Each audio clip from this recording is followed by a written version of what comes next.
Welcome, gentle listener. I am Baldermort, and I wish to introduce you to the factions of the Warhammer 40K universe. Today, let us explore the faction known as the Great Devourer, the Tyranids. I will lean on existing wisdom before I get to the heart of the matter. To quote, "The first recorded contact between the Imperium and the Tyranids places their appearance in the eastern fringes of the galaxy in 745 of Millennium 41. However, it is rumored that the Ordo Xenos of the Inquisition had identified possible appearances of this Xenos species as far back as the 35th millennium.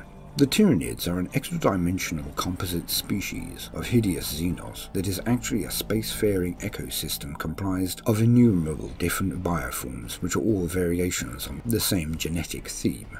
The Tyranid race is ultimately dedicated solely to its own survival, propagation, and evolutionary advancement. The Tyranids collectively form a monstrous superorganism that travels across the universe in their great hive fleets of biomechanical hive ships, systematically consuming all other biomatter to enable its own rapid evolution and reproduction. All Tyranid organisms are synaptic, psychically reactive, and each Tyranid creature within a hive fleet shares and contributes to a communal hive mind, which allows the trillions of beings comprising the Tyranid hive fleets to communicate and organize instantaneously on a staggering scale. Tyranid hive fleets travel through space by using gigantic organisms genetically engineered to travel through a vacuum known as hive ships, which move in groups which can be likened to very large locust swarms. The mentality of the Tyranid approach to warfare can be described with the phrase, "Quantity has a quality all its own."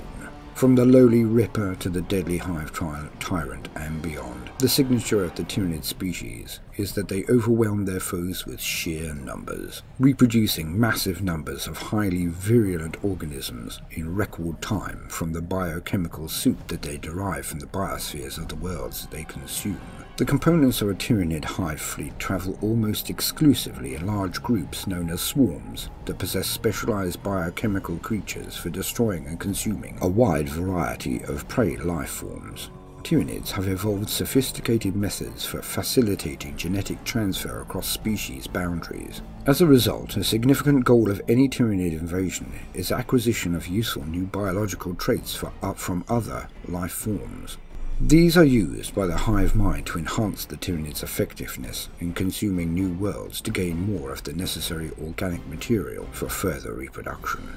All Tyranids are produced by a single, highly intelligent female bioform known as a Norn-Queen. A hive fleet's Norn-Queens are the most important Tyranids within the fleet. If they are injured or killed, the Tyranids cannot reproduce. As a result, Norn-Queens can be found only at the heart of the largest and most well-defended Tyranid hive ships. The current collection of Tyranid hive fleets have migrated to the Milky Way galaxy, presumably after overpopulating or overfeeding in other nearby galaxies of the local group. Given that each Tyranid hive fleet has approached the Milky Way from a different direction, this may imply that the Tyranids have consumed a disturbingly large number of nearby galaxies. End quote. The genesis of the Tyranids may never be known, but there are many theories.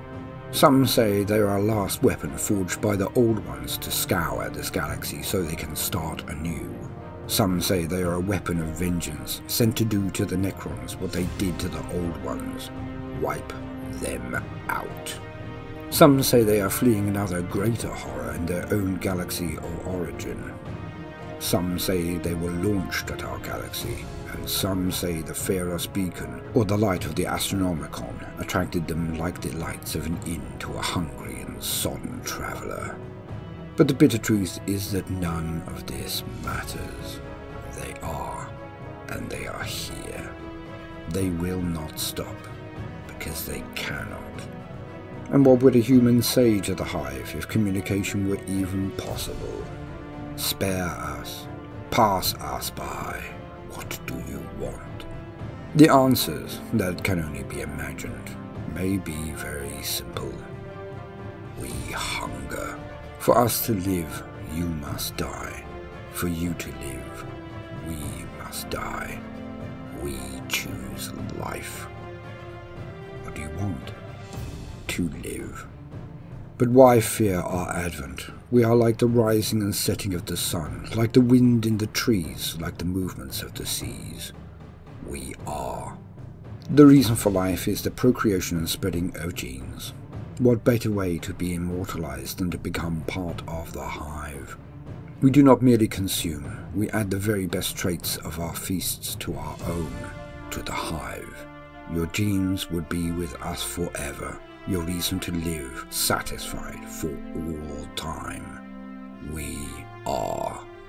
No matter how you fight, no matter how you run, no matter how you plead, we are. And we choose life. Ours.